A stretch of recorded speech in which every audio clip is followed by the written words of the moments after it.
एवढा मोठा सोहळा गेल्या वर्षी आपण प्रथमतः आरंभला, आता हे दुसरं वर्ष आहे. त्याच्यापेक्षा देखील मोठ्या दिमागदार पद्धतीनं माऊलींच्या ऐश्वर्याला शोभेल जयाचे द्वारी सोन्याचा पिंपळ अंगी ऐसे बळ रेडा बोले, अशा थाटामाटात आपल्याला जायचं आहे. त्याकरिता सगळ्यांनी प्रयत्न करायचे. ज्याला जे सामर्थ्य देवानं दिलेलं आहे, बुद्धी दिली असेल, चातुर्य दिला असेल, कला दिली असेल, संघटन कौशल्य दिला असेल, धन दिला असेल, शारीरिक बळ दिला असेल, काहीतरी दिलं असेल, प्रत्येकाला काही ना काही देवानं दिलेलं आहे आणि ते देव कार्यामध्ये वापरण्याकरता दिलेलं आहे. म्हणून आपण आपल्याला मिळालेलं जे कौशल्य आहे ते पणाला लावून हा सोहळा यशस्वी करण्याकरिता सगळ्यांनी काय करायचं आहे, प्रयत्न करायचा आहे. लक्षात, सगळे तसे आपण प्रयत्न करतोच आहोत, पण अजून करायचं आहे. शासन आपल्या बरोबर आहे. शासनाचं देखील आपण आभार व्यक्त केले पाहिजेत की पहिल्याच वर्षी म्हणजे गेल्या वर्षीच आपण त्यांना 16 रूपानं चालून दाखवलं. तशी तर आपली नेवाशाहून दिंडी 100-150-200 वर्षापासून जातच असेल. लक्षात आलं का? जातच होती. त्याला चांगल्या रीतीचं स्वरूप कोणी दिलं?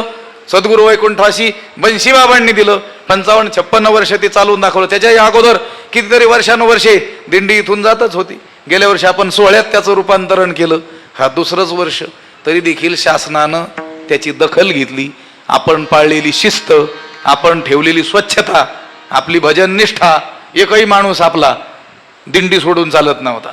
बाकीच्या बऱ्याच सोहळ्यामध्ये त्या सोहळ्याचे चालक लोकच सांगतात की भजन करणारे सोडून बाकीचे सापडतच नाहीत आम्हाला ठेपा येईपर्यंत. लक्षात, मुक्कामालाच सापडतात. पण आपला खरंच एकही माणूस दिंडी सोडून जात नव्हता. सगळ्यांना धन्यवाद दिले पाहिजेत आणि त्यांच्यामुळे शिस्त टिकून राहते. स्वच्छता, त्याच्या बाबतीत आपण दक्षता घेतली. आपली सगळी मंडळी त्या कामाला लागलेली होती.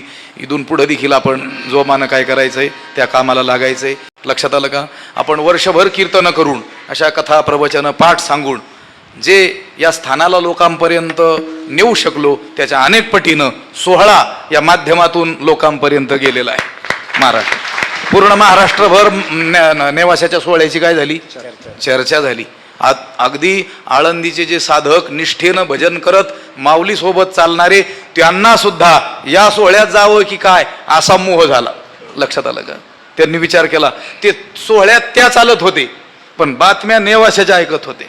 असं त्या नाथ महाराजांच्या सोहळ्यात चाललेले अनेक साधक, त्यांनी आम्हाला सांगितलं, आम्ही शरीरानं चालत तिथं होतो पण सगळे तुमचे सोहळ्याचे व्हिडिओ पाहत होतो, मन इकडं होतं. म्हटलं मन होतं, ह्या वर्षी शरीर सुद्धा घेऊन या. लक्षात आलं? येणार आहेत बरेच लोक. आपण सहकार्याची आणि याची भावना ठेवावी आणि हा सोहळा यशस्वी करावा असो.